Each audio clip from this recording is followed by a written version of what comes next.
I am delighted to be joined by Damon Cart today. Thank you very much, Damon, for giving up some time to talk to us about your presentation. You are presenting at the NLP conference in May, and your presentation topic is making transformation predictable. So please do start by telling us a little bit more about yourself and your presentation. Well, first of all, thank you for having me. It's a real pleasure. I also love London, so can't wait to be there.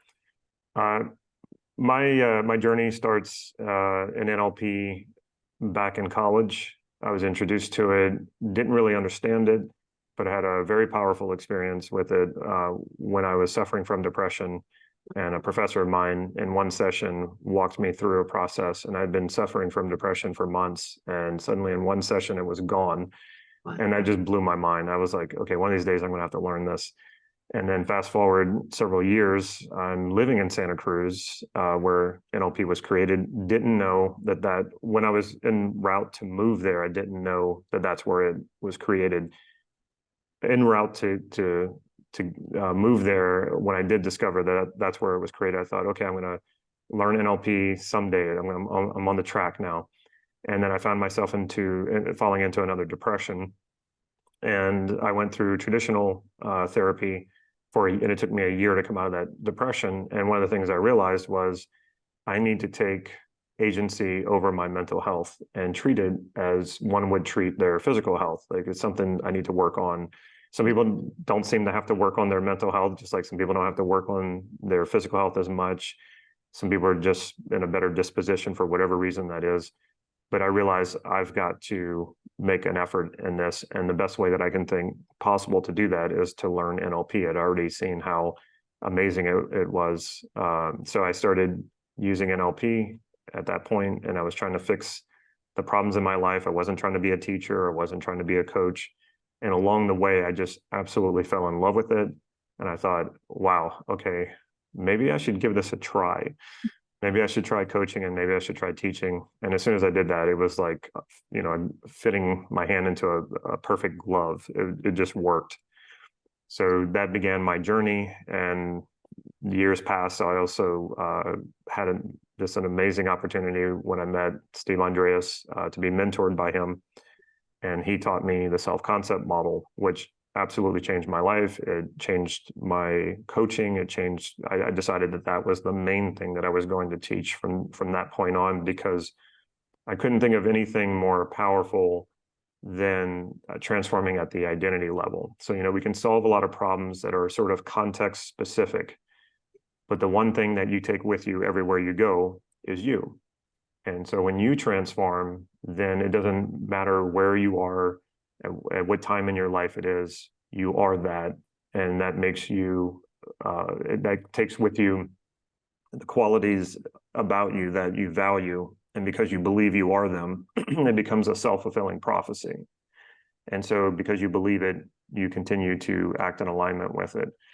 So what I'm going to be talking about is how do we make that process predictable? Because we've all experienced transformations, and most of the time they seem to happen rather haphazardly. Something was going on in your life, and you worked or you focused really hard, and somehow just out of nowhere you had a major shift, you had a major change.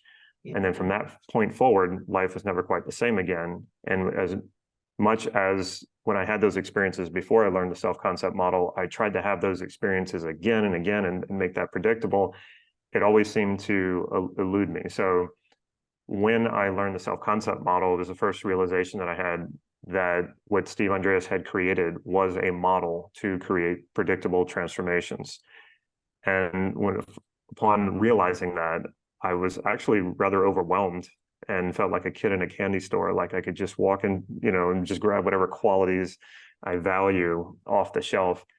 And so it also took some time for me to sort of figure out a methodology of, okay, well, what do I want to focus on and what do I start with?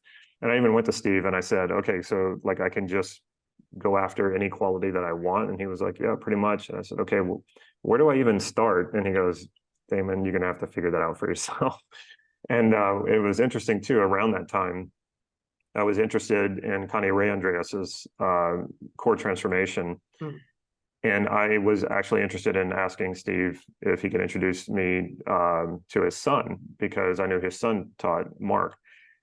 And so I thought, you know what, this would be a great combination. Why don't I, because I knew Mark taught core transformation. I said, why don't you, would you introduce me to your son? And then as soon as he did, we hit it off really well. And I said, would you come to Santa Cruz? I'll host you and you can teach core transformation, which he was delighted to do. And in that model, they focus heavily in the beginning part on a values elicitation. And I thought, this is the missing piece. And so I incorporated values elicitation into the self-concept model. And when I did that, if you're transforming a quality at a higher logical level, it generalizes more throughout your entire life. And it also will naturally transform smaller qualities. And so at that point, my life really took off. Like all the things, all the dreams that I had, all the things that I ever wanted to accomplish and do suddenly started happening. And it felt like it was sort of happening to me, but I realized, well, no, it's because I changed. My reality changed because I had transformed. And I went back to Steve later after a few months of that and said, hey, here's what I did. What do you think? And he said, well, I'm not surprised it's working so well. And I had done basically what he had suggested that I do, is basically take the self-concept model and as much as possible, make it my own and teach it. And so from that point on, I was teaching that and only that, and using that to coach my clients. Wonderful. So what practical learnings will delegates take away from your session, Damon? It's those understandings of basically all the things that I just mentioned. It's like, okay, well, how do we do that? And it is a step-by-step method. It's not something you have to sit and meditate about or think about and think, well, how do I grab this out of nowhere and try to incorporate it? I can give you a step-by-step method of how to do it. Now, there's a lot of steps and it is complex. It's not hard, though. It's not difficult. Now, some people think, well, there's so many pieces to it, then that makes it difficult. Not really. If you know what the steps are, it's not difficult. And Steve used to say often that something only seems difficult when you don't know how to do it. So when you do know how to do it and you know all the parts, it's not difficult. It may take a lot of effort. It may take time, but it's not really difficult. So I'm going to show you a bird's eye view of how the steps work, and then we'll get into some of it so that you can actually experience what I'm talking about. Because as we all know, NLP is not something it's not head knowledge, it's experiential knowledge. So when you experience it, that's when you really get a sense of it. That's when you really learn it.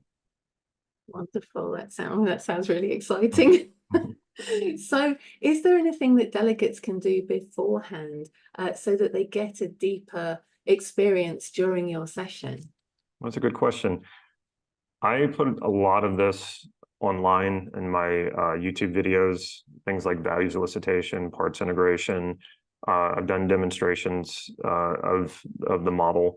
If you have a sort of a broad overview of it, it's going to make everything that I explain that much clearer and that much easier to learn. So simple things like maybe revisiting values elicitation, which is a part of every well-formed outcome. That's a great place to start, because it really is important to know, well, what is it I value? And then you can take any value, and usually almost every value can cross-reference to a quality. So if I value happiness, then I can also focus on being happy as a person, so as a quality of my being. I think the big one for a lot of people is success. You can value success as a value, and then you can ask yourself, well, am I a successful person? And that's a hard one for people to answer, because it takes being very honest with ourselves. So if you're clear on what your values are, and then ask yourself, am I? And now, you're shifting the context of the value as not as just an experience that's important to you that you want to fulfill, but am I that as a person? So it's on a different logical level. Yeah. So if you're clear about your values, and then you can look at those values and honestly answer to yourself, well, am I this value as a quality of who I am? If you come to the presentation with already knowing that, you're going to get a lot more out of this. And I think that's really where fulfillment is. And so we can fulfill a value momentarily, and that will feel fulfilling. But what if you become your values, so that you're already there? How much easier is it to get the things you want in life and achieve the things that you want when you're already coming from a place of already having it? Now that's when things get really interesting. Can't wait. I will wait. So Damon, what inspired you to want to present at the NLP conference? I love talking about this stuff. I love when I'm explaining this to someone or to a group of people, and I just start seeing the lights go on, and people start realizing the potential of this. And there's only that one time that you can experience first learning something or first knowing something, or that first sort of inspiration of, wow, okay, I suddenly connect with the potential of it. And so I did that years ago, and that was an amazing experience. So the next best thing is to share it with people and watch that light go on for other people. I even get goosebumps just thinking about it. So that's what I love doing. I just love talking about this. I also love travel, and I also love London. So you put all those things together, and I'm like, okay, it's just a Yeah. no-brainer. Wonderful. And as you've just mentioned, you are actually speaking in person at the conference in May. So you're speaking on Sunday, the 12th of May at 1600 hours. That'll be BST. We will be in summertime by then. And as I said, your topic is making transformation predictable. So I'm already really looking forward to that, and I'm sure others will be too. So thank you so much for your time today, Damon, and I'm very much looking forward to meeting you in person in May. Same here.